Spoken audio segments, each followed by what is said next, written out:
Joint action committee ने 14 मई 2005 को violence against women के खिलाफ एक मिक्स मैराथन का एहतमाम किया। पुलिस और इंतजामिया ने इस मैराथन को रोकने के लिए जो हथकंडे इस्तेमाल किए वो इस वीडियो रिपोर्ट में वाज़ेह हैं।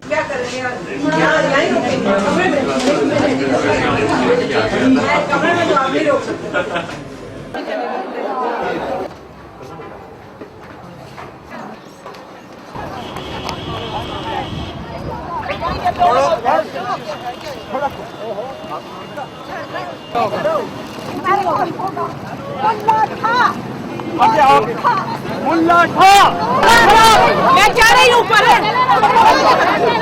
जा रही हूँ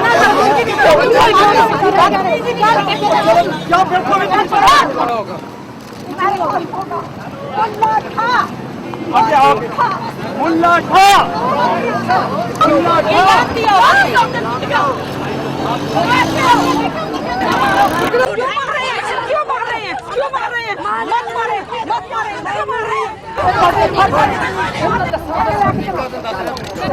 ये बिल्कुल नाकाबिले बर्दाश्त है। उसको हर इंसान जो है, जमहूरियत पसंद इंसान जो है वो इसको कंडेम करेगा। और ये क्या हो रहा है इस मुल्क में? ये मौलवियों के लिए बना था, ये MI के लिए बना था, ये तालिबान के लिए बना था, ये बनाना चाहते हैं इसको। कहते कुछ है और करते कुछ है। इसके साथ आप मुझे करने दो। This is the free country. आप मेरी बात करने दो मुझे।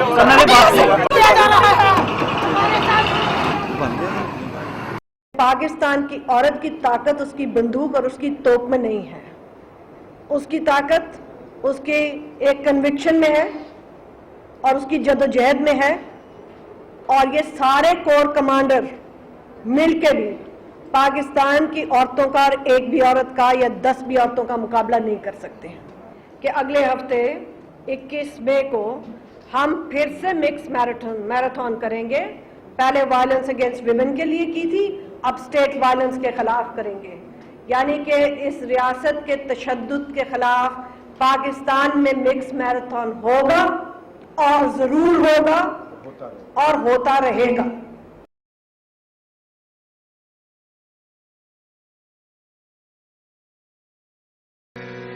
ओ चलो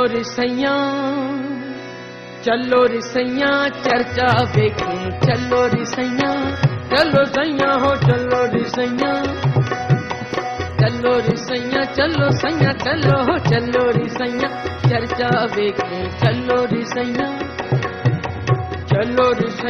चर्चा देखें। आप मन में आया आप मन में आया आप। आज हम ये भी नहीं कहते ये हाल जो है हकीकत में है। कहते हैं हकीकत जो है शहरा की बहन है तो बहन को हर वक्त कज के रखना है। औरतों को मजारा तो नहीं आना चाहिए। शरीयत वो नहीं जा सकती। यहाँ पे जो आदमी है बाज तो अच्छे हैं, बाज बीच में कुछ काम ही ऐसा कर देते जिसकी वजह से लड़ाई होती है। पोस्ट करके आना चाहिए अपना चेहरा लेकर। बोलिए दर्द आओ दुआ करो फातिहा पढ़ो।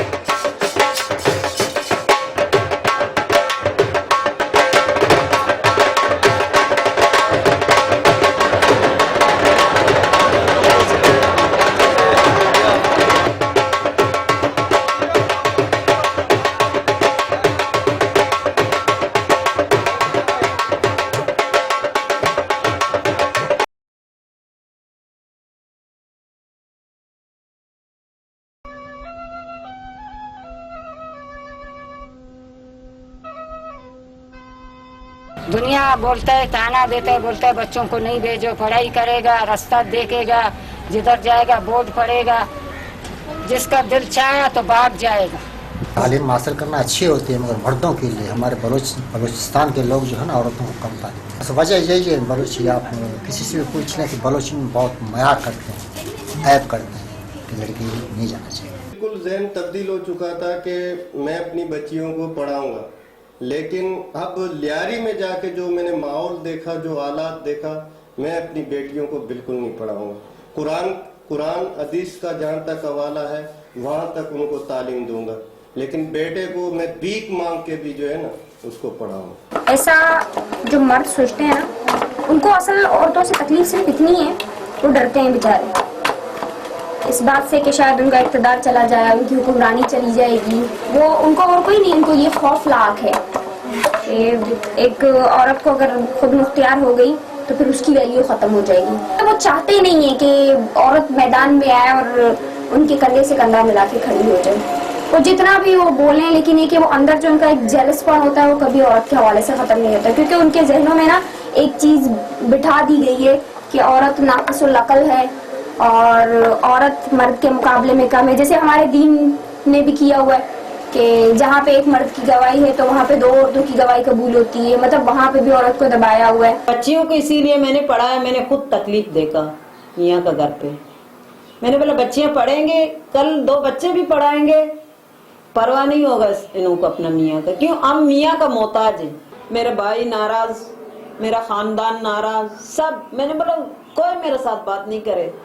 और इसका अब्बू लड़ता था मेरे साथ, मैं रातों का नींदें बिठा के ऐसा बैठ जाता था, लड़ता था, ऐसा लड़ाई करता था, मेरे मारने उठता था, बेटियों को पढ़ाता है, ये करता है वो करता है। सुन लेता था, बोले भले मर्द बात कर ले, चुप होता था। जब भी वो बात करके बस करते थे फिर को आराम से मैं समझाता था। मैंने बोला अरे ये बेटियों का पढ़ाना कोई गुनाह नहीं है, औरत को भी कोई हक होता है। हमारे बलोचों में, सिंधियों में ये बात नहीं है कि औरत को हक नहीं होता है। क्यों नहीं होता है औरत को? उसको हक होना चाहिए। हमारे माँ बापों ने यही किया कि हमारे बेटी, हम बलोच हैं, हमारी बेटियां नहीं पढ़े। कौन सा जिंदगी हम लोगों ने अच्छा गुजारा। 9th के लिए मैं साइंस करना चाह रही थी क्योंकि अम्मी मुझे डॉक्टर बनाना चाहती थी, तो साइंस चूँकि यहाँ था नहीं। फिर अंजाम कॉलोनी बल्दिया टाउन की तरफ है स्कूल, तो वहाँ मैं पढ़ना चाह रही थी। तो जब अब्बू को पता चला था कि ये लोग पीछे ये क्यों नहीं पकड़ी, तो उसने अम्मी को काफ़ी मारा था और हंगामा खड़ा कर दिया था घर में। तो मैंने इज्जत मचाई हुई थी, 2 दिन तक खाना नहीं खाया। फिर उसके साथ फिर जब अब्बू के साथ बैठ के बातचीत हुई तो अब्बू ने कहा कि मैं इसलिए तुम लोगों को नहीं पढ़ाना चाह रहा हूँ कि कल को अगर तुम लोग पढ़ गए तो मेरे खानदान में कोई पढ़ा लिखा लड़का नहीं है। मैं अपने खानदान में तुम्हारी शादी करवाऊंगा तो तुम कहोगे तुम्हें बड़ा लिखा दूल्हा चाहिए, मैं बड़ा लिखा दूल्हा कहाँ से लाऊं। तो मैंने अब्बू के साथ उस टाइम ये प्रॉमिस किया था कि आप मुझे पढ़ने दो, आप अंधा लाओगे, लूला लाओगे, लंगड़ा लाओगे, जो भी लाओगे ना, मैं पूछूंगी नहीं कौन है, क्या है, कैसा है, बस मुझे बता देना कि मुझे कबूले बोलना है, वो मैं बोल दूंगी। नहीं, मुकरी नहीं हूँ मैं, अपने उस वादे पे कायम हूँ, लेकिन बशर्ते कि अब्बू वो करना चाहें। अब इनकलाब ये है कि मेरे अब्बू मुकर गए। स्कूल में एक ऐसे लेवल पर पहुँचाना चाहती हूँ कि हम एक ऐसे मकाम पर पहुँचे कि लाइक जिस तरह हमने यहाँ पे इसको स्टार्ट किया है, हम ऐसे और बहुत सारे स्कूल दूसरे गोठों में स्टार्ट कराएं जहाँ ऐसे स्कूलों की ज़रूरत है।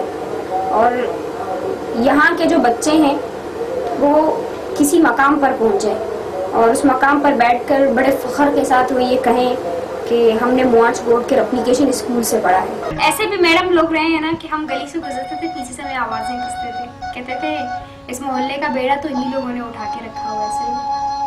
उस वक्त दिल में एक ही दुआ उठती कि अल्लाह पाक मुझे देने को कुछ मत दो, लेकिन ऐसा दो कि मुझे रहने को घर ना हो, मेरे बच्चों को पढ़ने के लिए बहुत अच्छी जगह। लोग मेरे घर को आके देखें और मेरे सेंटर को आके देखें, जब उसमें मवाजना करें तो उनको मेरा इखलास उसमें दिखे, मेरी मेहनत उसमें नजर आए कि मैंने अपने लिए नहीं सोचा कभी, मैंने हमेशा इस इलाके के लिए, इन बच्चों के लिए, और जो एक नन्हा सा ख्वाब था जिसको मैंने परवान चढ़ाया, मैंने हमेशा उसके लिए सोचा। गिशबमा घट्टो सरशमा बुतो